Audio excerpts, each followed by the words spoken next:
नेपाल में भड़की हिंसा के बाद वहां की 14 जेलों से करीब 7,000 कुख्यात कैदी फरार हैं। बुधवार को भारत में घुसपैठ की कोशिश के दौरान सिद्धार्थनगर और महाराजगंज सीमा से कुछ कैदियों के पकड़े जाने के बाद दोनों देशों की सुरक्षा एजेंसियां अलर्ट हैं।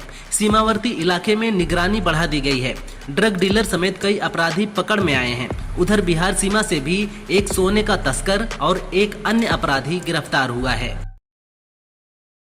अमेरिका ने रूस पर आर्थिक दबाव बढ़ाने के लिए G7 देशों से भारत और चीन पर रूसी तेल खरीद के लिए 50 से 100% टैरिफ लगाने का प्रस्ताव रखा है। G7 वित्त मंत्री इस पर वीडियो कॉल के जरिए चर्चा करेंगे। अमेरिकी ट्रेजरी का कहना है कि ये टैरिफ रूस की युद्ध मशीन रोकने और यूक्रेन युद्ध समाप्त करने के लिए है। गौरतलब है कि इससे पहले ट्रंप ने यूरोपियन यूनियन से चीन भारत पर 100% टैरिफ की मांग की थी, लेकिन यूरोपियन यूनियन ने इसे खारिज कर दिया था।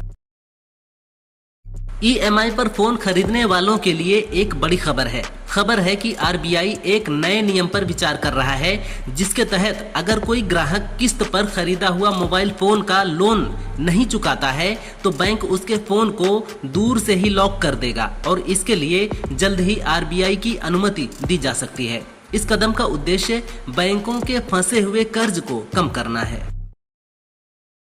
बीजेपी नेता और योगी सरकार में राज्य मंत्री दिनेश प्रताप सिंह ने राहुल गांधी से बेटे के हाथ मिलाने पर कहा। कल संपन्न हुई रायबरेली दिशा की बैठक के बाद राहुल ने वहां उपस्थित सभी विधायक और ब्लॉक प्रमुख से हाथ मिलाया। सिर्फ मेरे बेटे की फोटो वायरल करके हमें ट्रोल किया जा रहा है। हाथ नहीं मिलाना चाहिए था, बल्कि उनके पैर छूकर प्रणाम करना चाहिए था।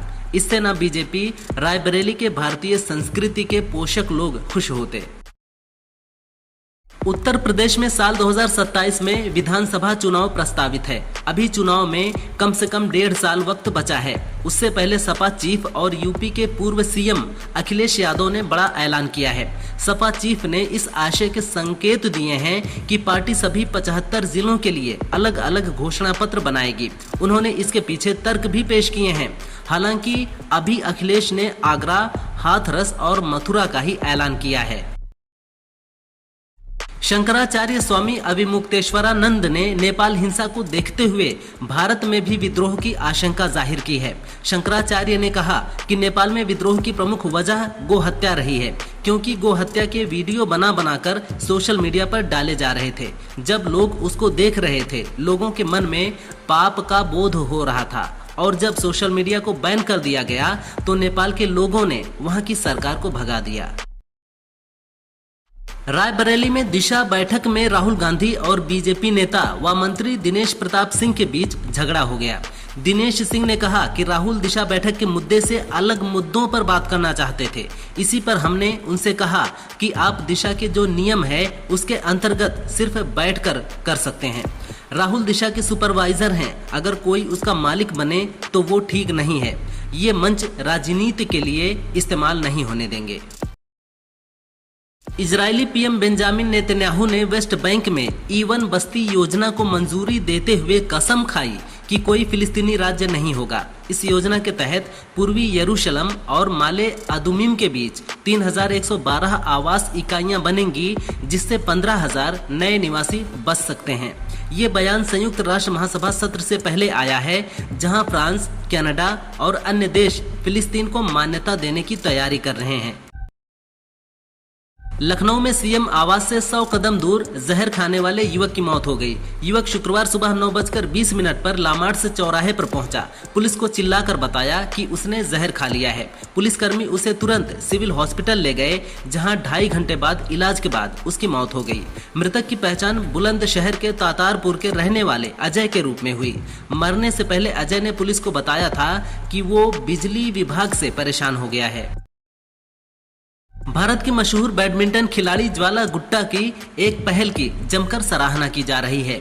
हाल ही में मां बनी ज्वाला रोजाना सरकारी अस्पताल को अपना 600 मिलीलीटर दूध दान कर रही हैं। जिन नवजात बच्चों की मां नहीं है, ज्वाला उनकी मदद के लिए आगे आई हैं और रिपोर्ट्स के मुताबिक वो अब तक 30 लीटर ब्रेस्ट मिल्क दान कर चुकी हैं।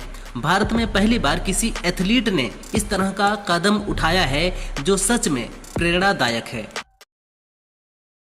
कॉन्स्टिट्यूशन क्लब का चुनाव हार गए बीजेपी के पूर्व सांसद संजीव बालियान ने कहा है कि उन्हें नहीं पता था कि राजीव प्रताप रूडी इतने बड़े नेता हो गए हैं कि वो उत्तर प्रदेश के राजपूतों का फैसला करने लगेंगे।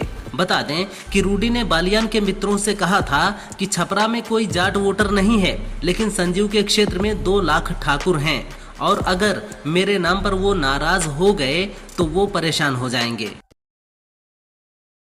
पड़ोसी राष्ट्र नेपाल में अव्यवस्था, हिंसा और तनावपूर्ण शांति के बीच सपा के राष्ट्रीय अध्यक्ष अखिलेश यादव ने भारत सरकार की विदेश नीति की आलोचना की है। उन्होंने कहा कि सरकार की पहली प्राथमिकता ये होनी चाहिए कि पड़ोसी देशों और सीमाओं पर शांति हो।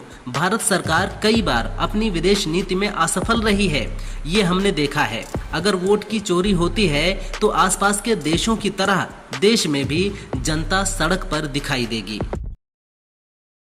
गाजियाबाद स्थित डासना देवी मंदिर के पीठाधीश यति नरसिंहानंद सरस्वती ने मां बेटे के रिश्ते को लेकर एक विवादित बयान दिया है। उन्होंने एक बच्चे को जन्म देने वाली मां की तुलना नागिन से की है। उन्होंने कहा कि जिसका कोई सगा भाई नहीं होता उसका अस्तित्व नहीं होता।